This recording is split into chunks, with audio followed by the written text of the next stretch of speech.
right, so welcome today.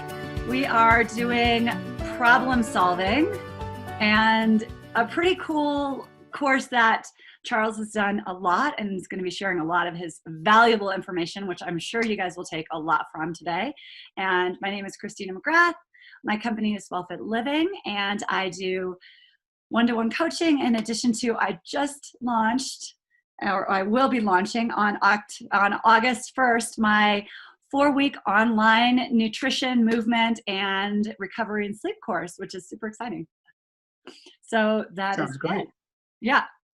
Right. So good evening, everybody, from a very, very, very hot London. It's very hot and very sweaty, but that's okay. I think everybody knows who I am, but I'll say it anyway. My name is Charles Leon, and I am a designer. I also do quite a lot of writing, quite a lot of blogging. And one of the other things that I've done, amongst many other things, is trained as a trainer in applied innovation. And that's part of what I'm going to sort of show you this evening. What it is it's a very well-structured system, process for applying innovative techniques to solving problems. Because there's quite a lot of it, I don't think we can get through it all in one session, and if we did, then it would be too condensed.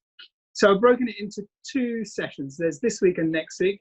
This week we'll look at basically thinking, challenging definitions, and a little bit of ideation. The second session next week we'll go into the second part of ideation and flipping it round and looking at how ideation works. Take a look at analysis as well. So we'll be going from divergent thinking to convergent thinking, and then to direction, to bringing things into action, how to make plans on generated ideas that then lead to a result, and then thinking differently and looking at leadership as well, in part. And I'm not going for any sort of form of leadership. I don't want to lead the country because there's enough problems as there are. So what the main objectives are is to try to convey to you guys that innovation is a process. It's not just a single destination. You don't do it once and then walk away from it. It is a way of being, I think, as is creative thinking. And part of that process, in terms of the objectives, would be to identify thinking habits. One of the sort of key things that may be holding you back, or holding anybody back, or an organization back, from actually sort of progressing into good, creative, and innovative solutions. It's, as I said, it's a process, and it's a method of defining the problem, and defining the problem to such an extent that hopefully it generates a solution. Obviously, we're going to try to explain how you generate ideas or techniques for doing that, and sort of turning those sometimes on their head and sometimes upside down and sometimes the wrong way around. And in that whole process, we'll also identify how we can actually sort of make effective decisions, or at least follow a process, particularly for companies or for generating ideas or new products or new brands and all that. So we're going to try and move away from stale thinking habits, and I'll explain what some of those thinking habits are. Use methods to define the problem and define the challenge, applying those techniques to generate innovative ideas, get a clear picture in your own mind of your own decision-making skills and how you approach the process. And it's a repeatable process, so you can use it, take it, do it. I will, of course, as always, the whole outline that I'm going through now with you guys, we will publish on the replay, so you can always pick it up if you want to, and then redigest it if you feel the need to. And it's also about finding confidence. A lot of people will start their sessions by saying, well, you know, I'm not creative, I can't do this. Well, that's not true, because actually your brain is wired for creativity. That's what it does. That's how it works. It's just that you've learned how not to do that. And that's what we have to sort of try to undo. So the very, very first thing, first of all, I'm going to give you a quote, lovely, lovely, lovely quote from Henry Ford, which is, thinking is the hardest work there is, which is why so few of us engage in it. The first part of this session is metacognition, which is basically thinking about thinking. And Christina and I were discussing just earlier a good definition of metacognition. So it's the act of applying a strategy around your thinking to get the results that you want. So yeah, go on. I was going to say, and when we were talking about this, I think a couple of things that we brought up, it's like, you know, especially in the role that I have been in, it's like, do you think about your diet? And it's like, yes, you think about your diet. Do you think about your fitness? Yes, you think about your fitness. And then do you think about your appearance? Yes, we think about the appearance, but do you think about thinking? And this is where Charles and I had the discussion is, well, not really. And we're not really taught how to think about thinking as well. And one of the things that also is interesting that I feel has been a switch just recently is that finally we're kind of talking about how mindset is extremely important. So we are starting to think a little bit more about how to think, but we haven't thought about the mind as the same as a body in a long time. Yeah, and I think there's a fundamental problem with education, basically, which is the reason that we get stumped later, is that schools generally tend to teach children what to think rather than how to think. I've mentioned this many times before because it drives me insane, because why don't schools or people or organizations or parents for that matter teach young adults, children, how to think, how to approach problems? Surely that's what we want in sort of modern economies. We don't want more sort of factory workers. Maybe some parts do, but I think what we want is we want people who are willing to use their minds, to work with their mind. And they have to learn how to do that. And actually, it's not something you actually need to learn. It's something you're taught not to do. And that's partly what education does. And that's one of my hobby horses. So there are all these thinking errors that you accumulate. We all accumulate them quite naturally. It is completely and utterly natural to do that. So these thinking errors can, let's not call them thinking errors, actually, thinking biases, can actually paralyze your creative thinking. And we'll go into what those are because it's very important for the whole creative problem solving and innovation is to address and be aware of those thinking biases which exists. There's a phrase that we were talking about earlier, which is knowledge is power. And particularly in this age where everybody has access to knowledge, knowledge is not power at all and can't be power unless it's coupled with action.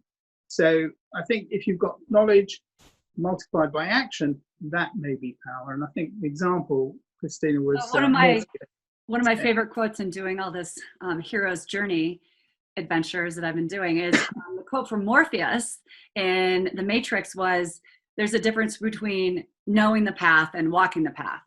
And I do feel like even given the current global situation, people are definitely starting to have to walk different paths and be more curious and come up with different innovations just from the changes that we've had to do since March. So I think it's I do think that people who approach the current situation creatively are more likely to survive. I'm not saying they will survive, but more likely to survive.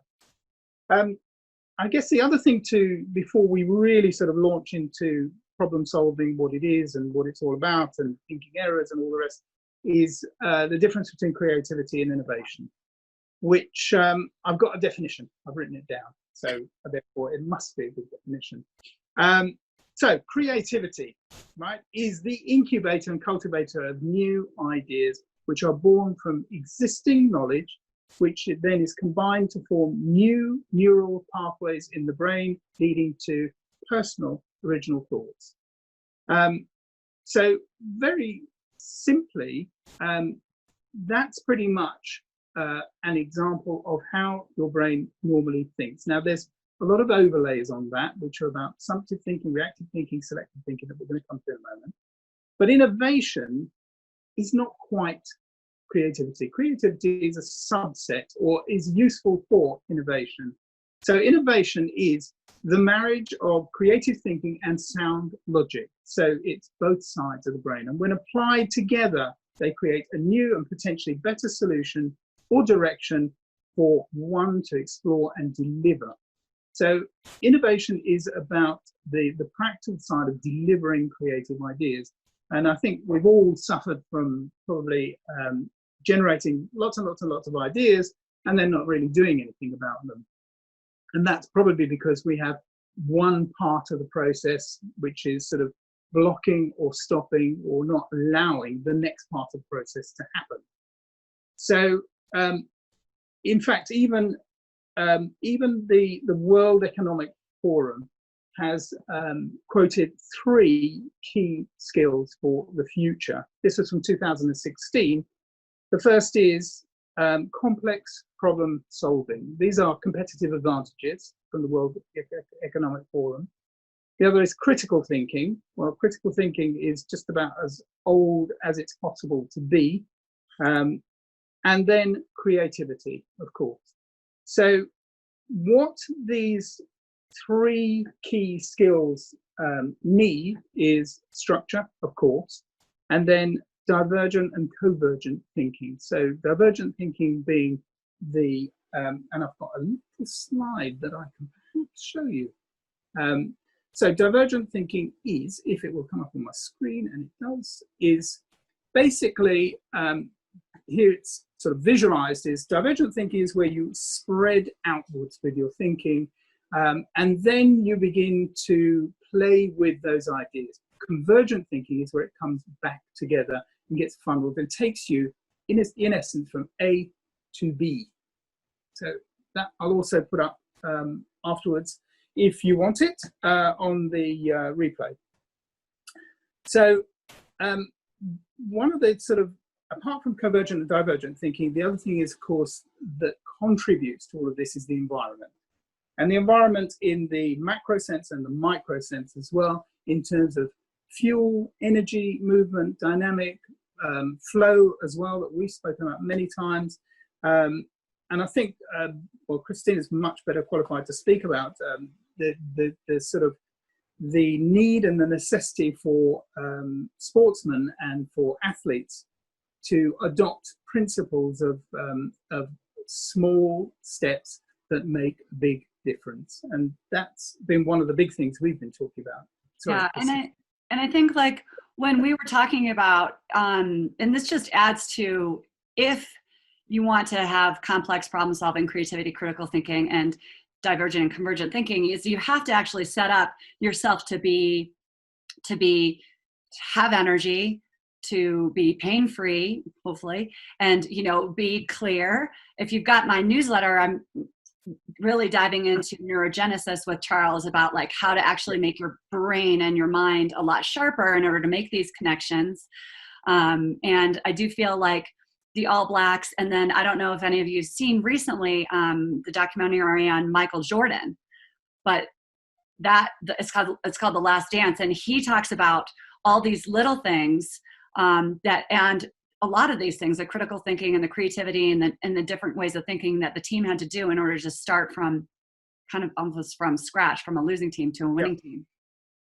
And it is all about deliberate practice as well, is that if you make an incremental step, you continue with that incremental step and you keep making small incremental steps. These are all things that we've sort of already sort of covered, so I can't quite cover it all. A little quote, a cliche. I don't often, well, I do cliches actually, that's not true, but I do. The mind is like a parachute and it works best when it's open. What this refers to, I mean, apart from being a very nice cliche, is really mindset. And this is the sort of principle by Carol Dweck, that she identified this principle of being in a growth mindset or in a fixed mindset. Now, in order to innovate, in order to think well, you need to be in a growth mindset. You need to learn from mistakes. You need to accept things as they are. And you need to challenge assumptions. So it's a 4-step process, and I'm going to give you another slide if I can, if they'll come up. I had a slight problem earlier. There you go. So it's a 4-stage process on the solution finder. The first process is understanding. Well, there's actually, we're going to talk about something even before understanding, which is about thinking errors and mindset. But in terms of the solution finding for innovation, you need to understand the problem. Now, there's an input, there's a process, and then there are tools, which I'll come to in a moment, for actually challenging the problem itself. Then there's ideation, which is then you input, clearly defined challenge, because if you don't define the challenge properly, you can't possibly sort of move on to the next stage, which is then to generate ideas, because you don't understand what the problem is, or you might not. You might not. Then there's process to go through, and there's many, many, many different ways to do it. We will talk in session 2, but I will allude to today brainstorming, metaphorical thinking, and all sorts of combinational ideas. There's bend it, blend it, break it, from David Eagleman as well. And then there's the output that then funnels back in, and then we come into slightly divergent thinking on the analysis side, where again, and this process, this system is applicable to everything, be it science, be it the arts, be it problem solving, brand building. But at the end of all these processes, it does need to come back down to a practical outcome. And that involves direction, and that involves process, and it involves using some tools. Now, in amongst all of this, of course, is reasoning. You do need a bit of reasoning on all of this. So this is why it's, if you like, both a left and a right brain, or a whole brain process. That phrase, that term whole brain, is now sort of, well, with recent science, particularly with neurogenesis as well, is now extending way beyond what we thought was just here. It now goes all the way down the spine and into the gut as well, which is the sort of peripheral part of the brain, or thinking as well. And you know, when you hear it, you think that's so logical. You know, if I drink alcohol, it affects my brain. If I drink coffee, it affects my brain.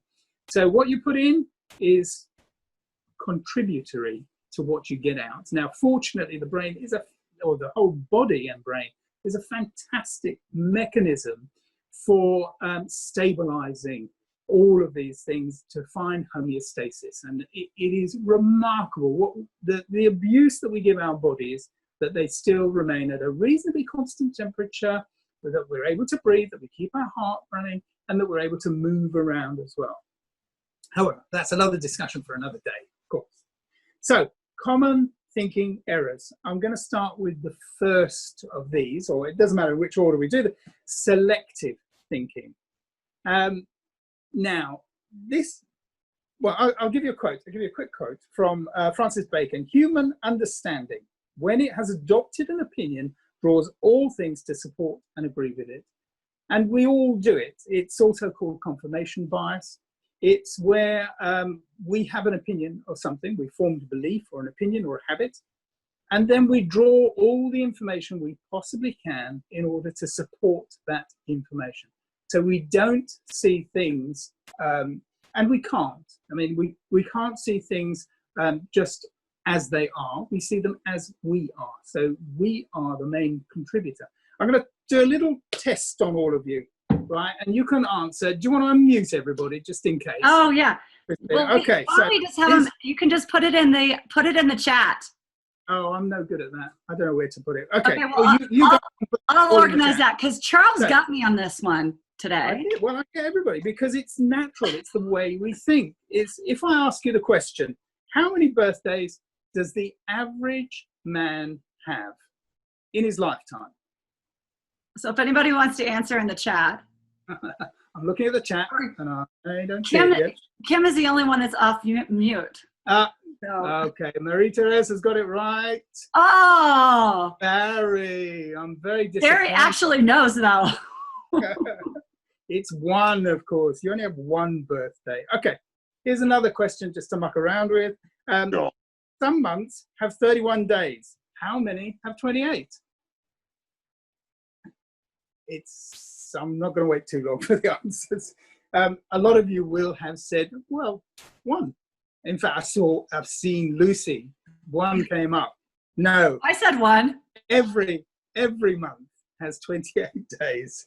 So Very point, got it. So the point of this is only that our brains need to be very selective with the information. So it leaps to a quick assumption. And you can train your brain not to leap to those kinds of assumptions, especially if somebody asks you a loaded question, as I just did, and you knew it was a trick question, but you should have been aware of that and therefore answered correctly. So I have just one question. Yeah.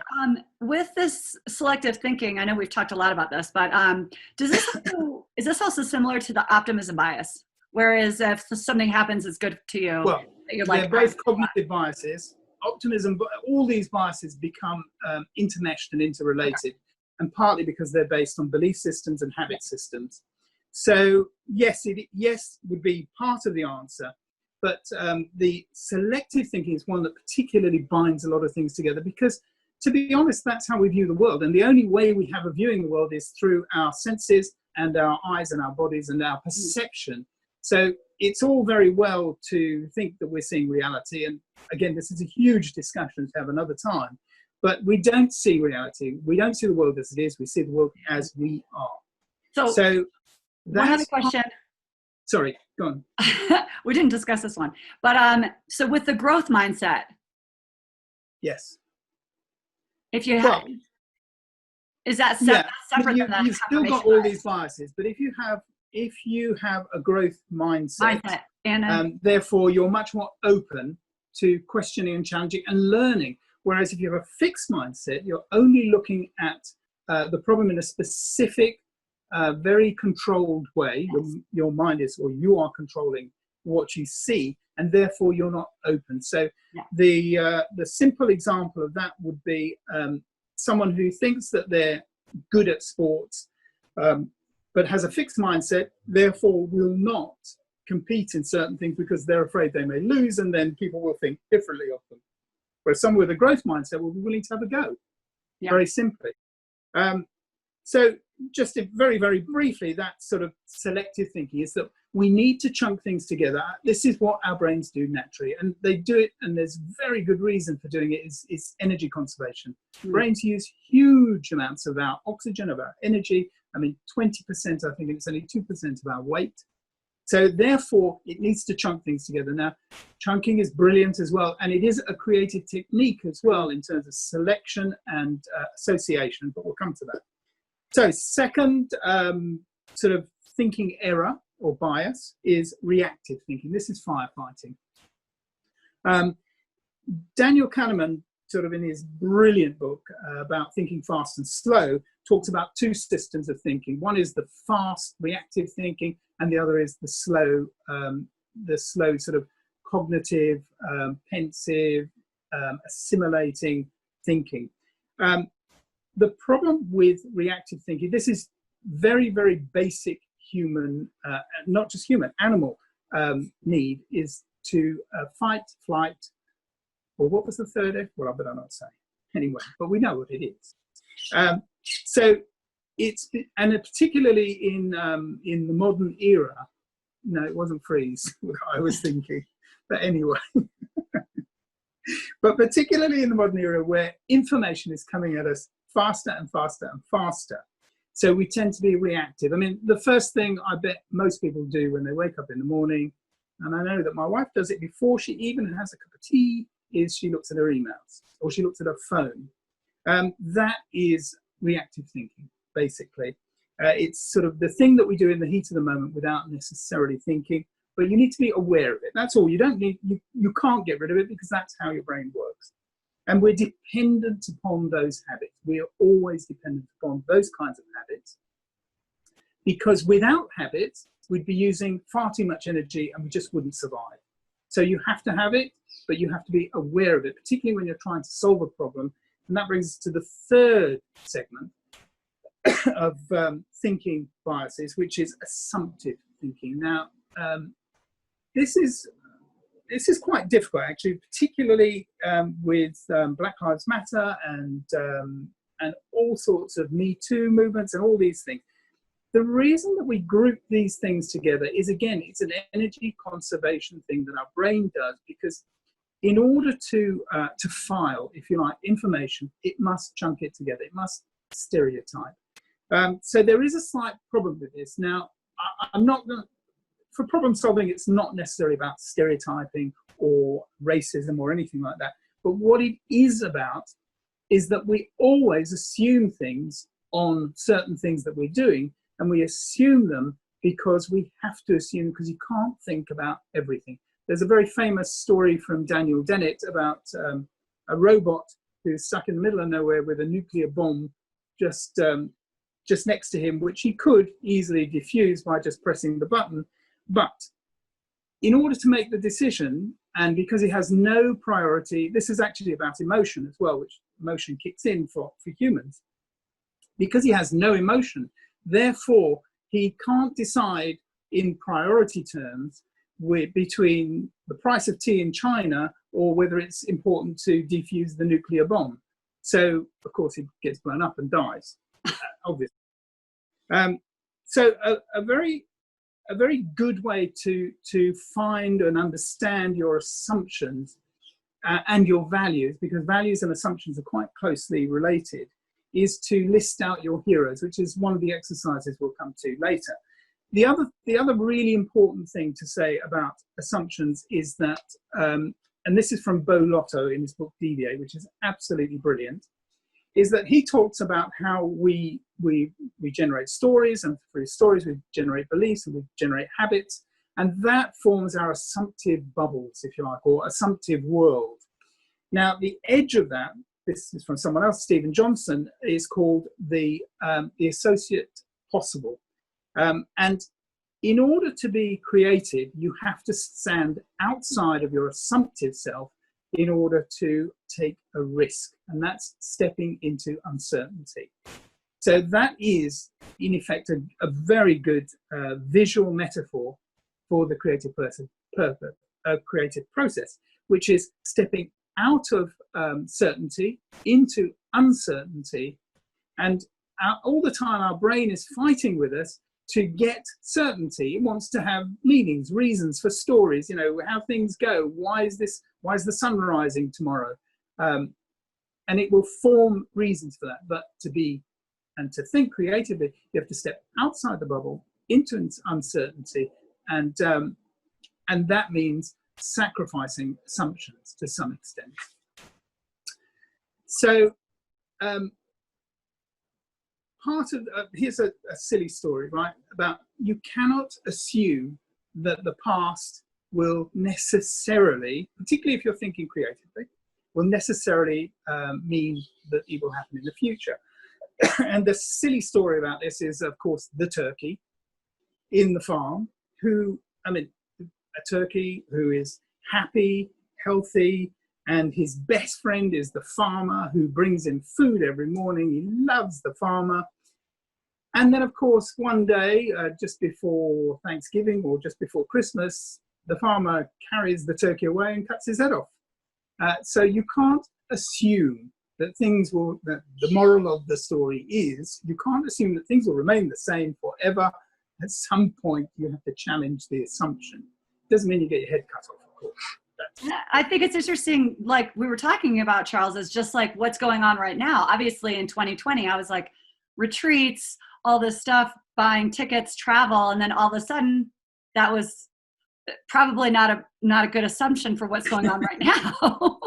We've all had to adapt and do things differently, work differently. And I think the people that we were talking about that have more of a growth mindset, are developing curiosity, and are using these tools are able to adapt with the times and do things a little bit differently, just like we did with the Zooms recently. Exactly. So. But the thing is that you have to challenge your assumptions, or at least you have to be aware of your assumptions, which is sufficient, I think, to challenge them.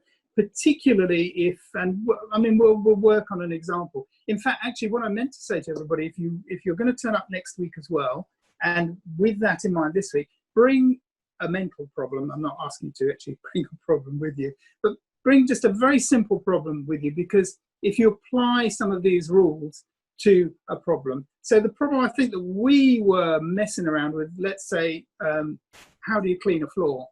Or how do you sweep a floor? And your assumption may be, well, you just get the broom and just sweep it up and chuck it in the bin.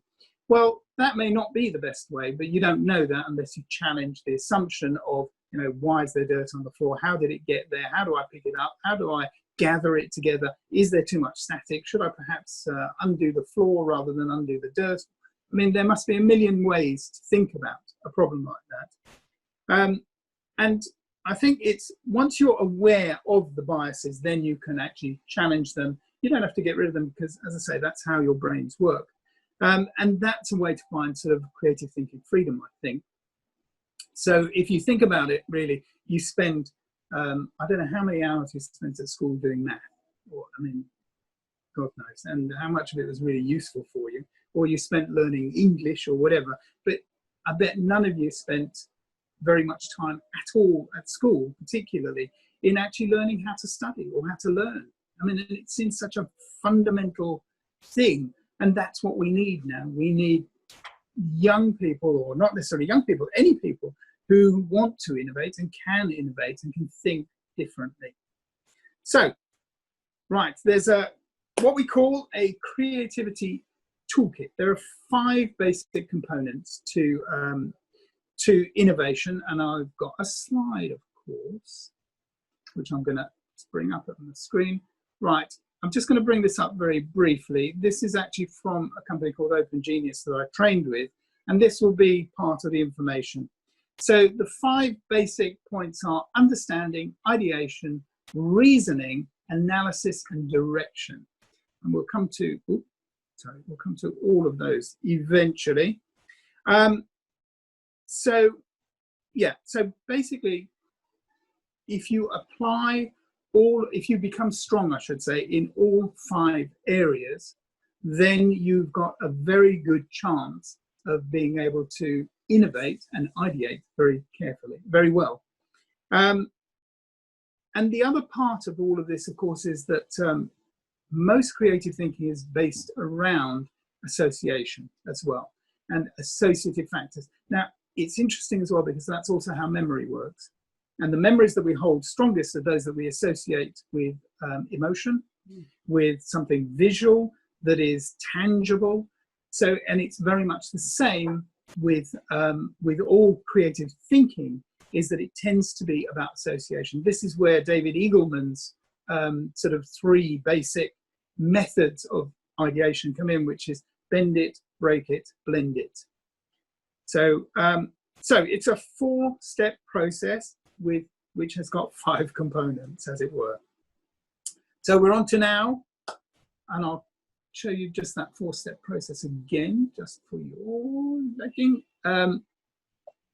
Right, so we're on to the solution finder now, basically, which is starting to look at how you approach a problem.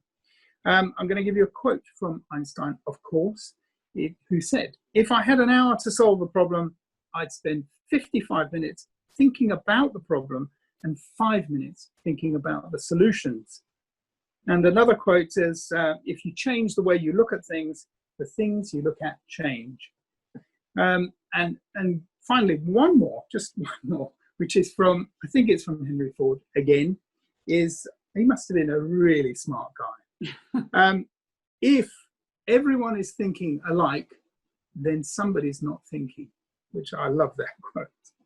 So part 1 of the solution finder is understanding.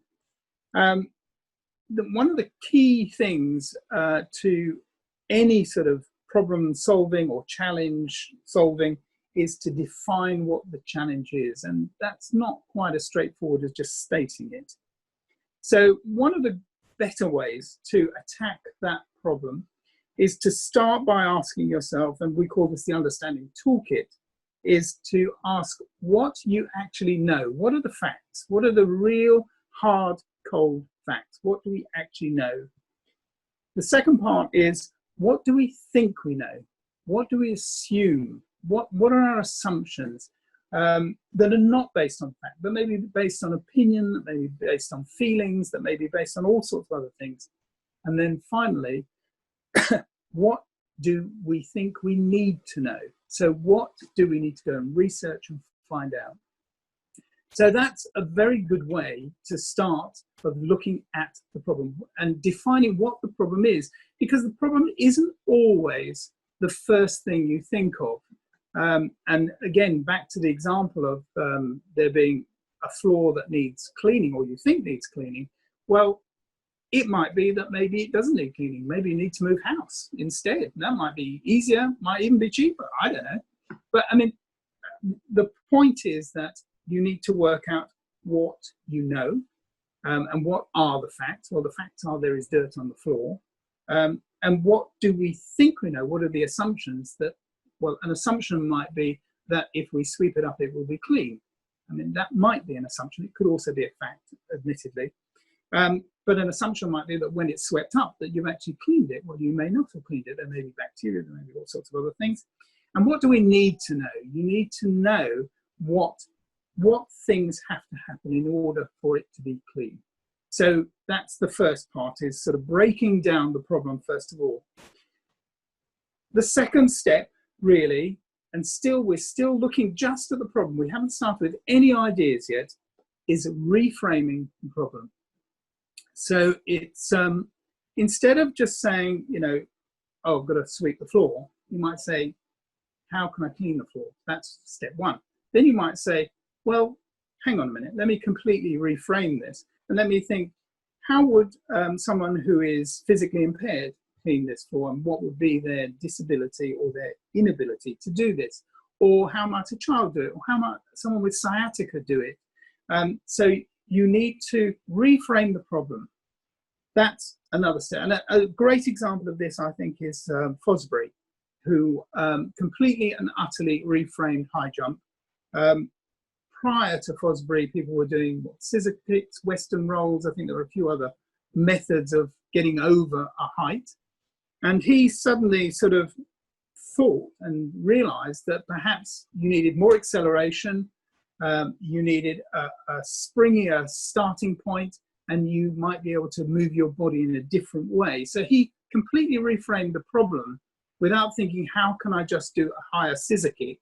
Do I need to be faster, fitter, or whatever? He thought, no, hang on, maybe that's not the way to jump. Maybe there's another way to jump. And it's a beautiful story. And of course, he came up with the Fosbury flop, which was sort of accelerating much faster towards the high jump, and then springing backwards and flipping your body over it backwards, which then changed the whole of high jump forever.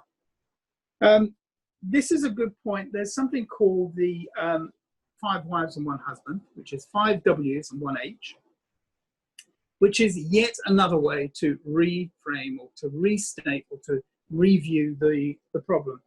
And it's basically asking, and of course we have it, you know, I don't have this on the thing, but that's roughly what it is.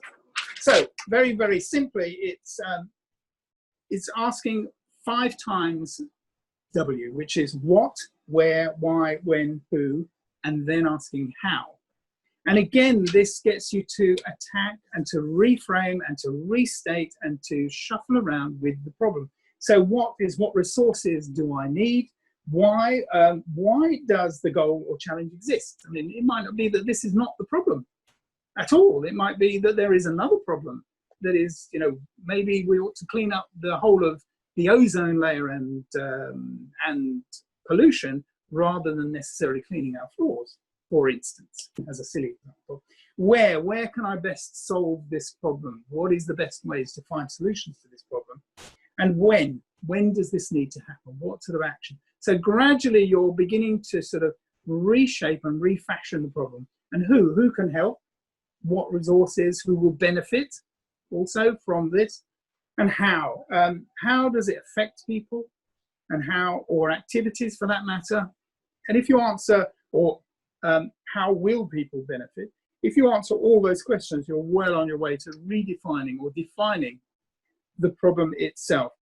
The other thing that we spoke about some days ago was or some weeks ago, was the 10 personas of design thinking.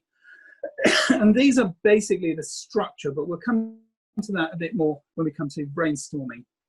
There is another part of that, which for some reason I just could not load this up onto the slides. I don't know why, which is Edward de Bono's six thinking hats, which is another way also to restate the problem by coming at it from all sorts of different angles.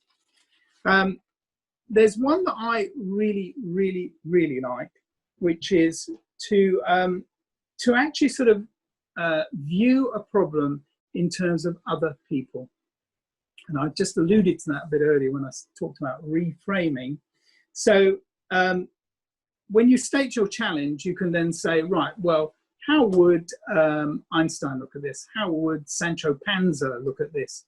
How would Boris Johnson look at this? How would Donald Trump look at this? So by restating the problem as by different people, different personas, and actually, personally, I think it's better to do that with your own heroes, actually, because your heroes quite often represent your values.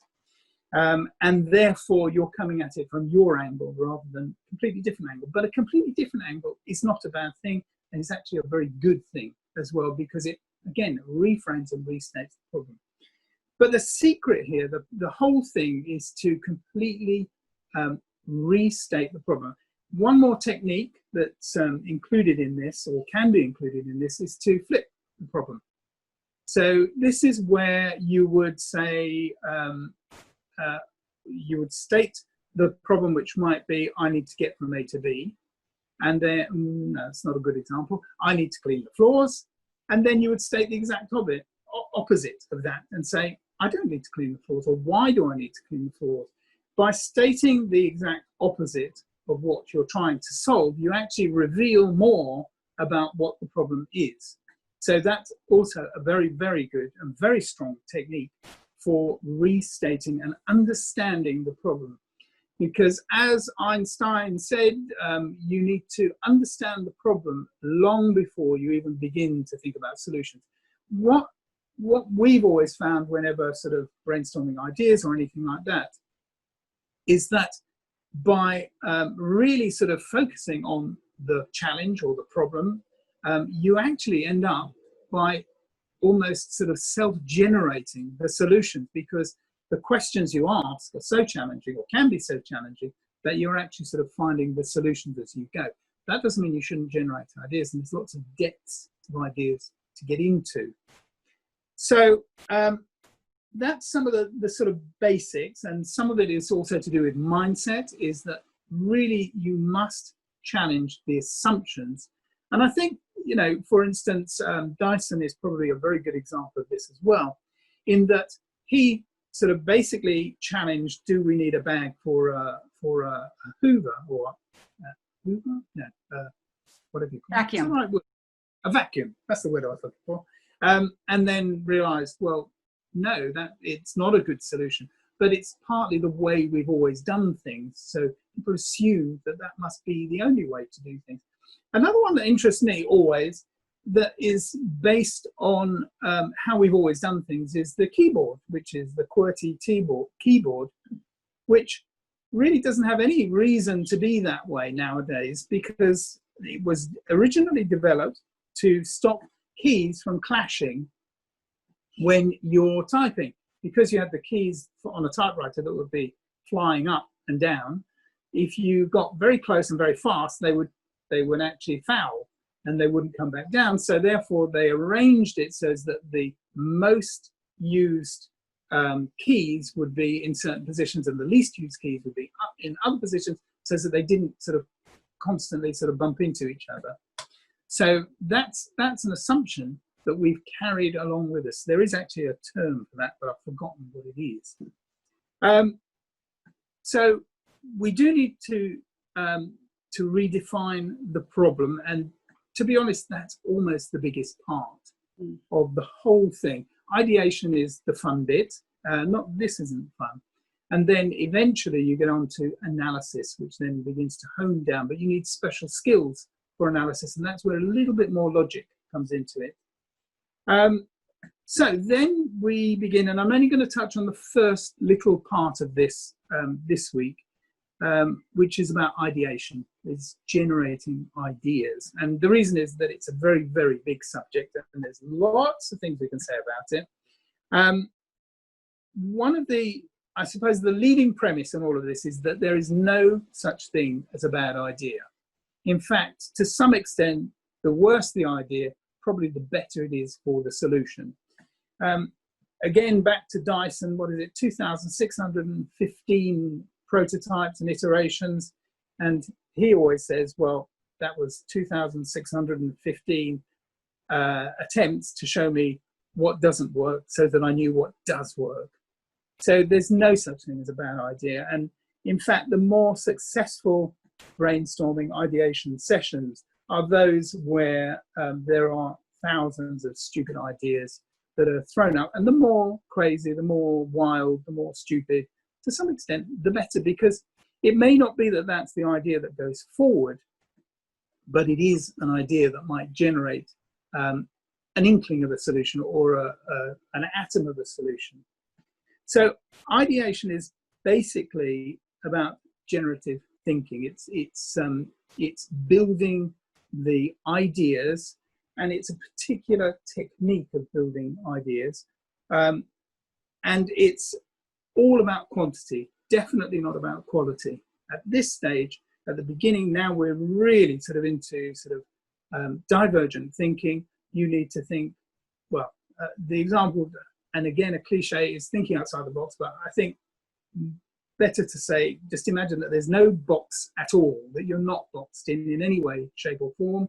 You don't have assumptions. You can just play with ideas. It'd be great, you know, if there was, if we were in a sort of lecture style scenario, then we could sort of start playing with, mucking around with ideas, with how you generate ideas. And that's why it's quite a good idea to actually have a specific problem and to follow the basic process, which is, of course, first of all, just addressing your mindset, then to come to understanding the problem, which is the big key, and then to start throwing and playing and doing using ideas.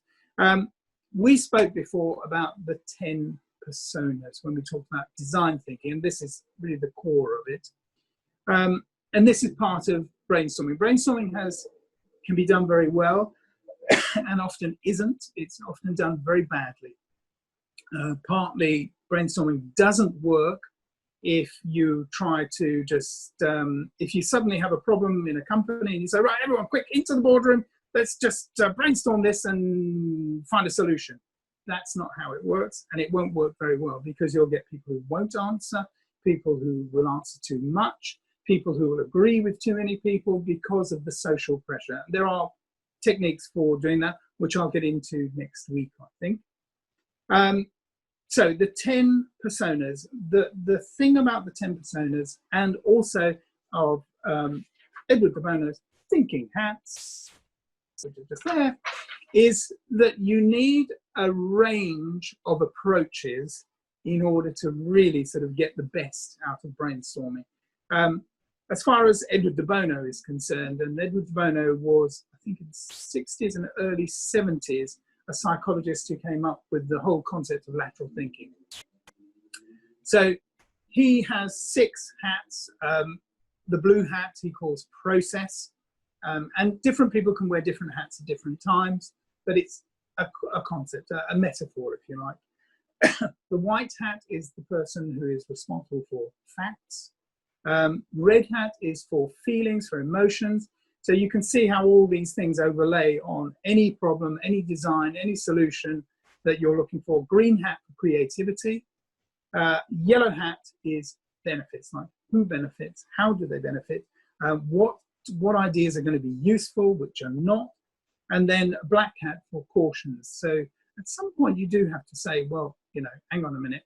You can't develop open fires in every house nowadays because people will get burnt and we can't let them do that. So that is a very similar process to the design thinking 10 personas, which, if you remember, were sort of lumped into three main groups, that being learning personas, which was what we call the behaviorist, the experimenter, and the cross-pollinator. So these are people who basically are observing, will be prototyping, playing with ideas, developing ideas, no matter how rough. And then the cross-pollinator is someone who's good at associating ideas. Then there's the organizing personas, which are the hurdler, the collaborator, and the director. Director obviously giving structure and form and direction. The collaborator is someone who can bring different people together to generate new ideas. The hurdler is a problem solver, someone who likes to look at problems and look at how to find solutions to problems. And then finally, there's, which we'll get to more after analysis, which is the building personas, which is the experience architect, we call it, which is about developing experiences as opposed to necessarily objects or things. And I think that's very relevant, particularly to all design nowadays. Maybe not in the last 3 months or so, but experience design is what we're all sort of involved in. And I notice also that art has really sort of moved in that direction with the Gormley installations at the Royal Academy and James Turrell all over the world. I mean, amazing stuff. A set designer is someone who puts it into context of space and place, and then a caregiver, somebody who can nurture the team, and of course the storyteller, someone who can string together all the bits and pieces. So those are sort of the qualities of, or two ways of looking at the qualities of people that you need in order to have effective brainstorming. There is a technique to brainstorming, and it definitely isn't just getting people into a room, closing the door and saying, don't come out till you've spent 10 hours on a beanbag talking about nothing, because that's not how it works. But I think that's what we're going to get to next week. So next week, if we can, we'll pick up, I will review basically ideation and get into a bit of detail on how it works and some of the tools and techniques that you can use. So we'll look at the toolkit itself, an ideation toolkit. We'll look at proper brainstorming strategy. Then we'll look at analysis, how you then start to do something with all these sort of ideas that have come out of this incredibly creative process. Then it comes down to direction, and now we're into sort of logic and action and all the stuff that I'm not very good at. And then we'll talk about thinking differently and why sort of problem solving is such a good method or route for looking at how you approach your thinking generally. And if there's one thing really to take away from all of this, is just turn the problem on its head, deal with the problem, and define the problem to exhaustion. And when you've exhausted it, then go a little bit further, because you'll probably find that there's a bit more going on. So that's what we're going to do next week, if that's okay. Yeah, and so also, like what you said, Charles, maybe bring a challenge or something that you can kind of go through this process with next week. Absolutely. Because I think that would be. I'd suggest actually, Christina, that it's a really, really simple problem. Like, is there a better way of banging nails into wood, or something simple and practical, not too complex. And then use that as a metaphor, or not necessarily as a metaphor, as a practical tool for looking at how to apply the rules.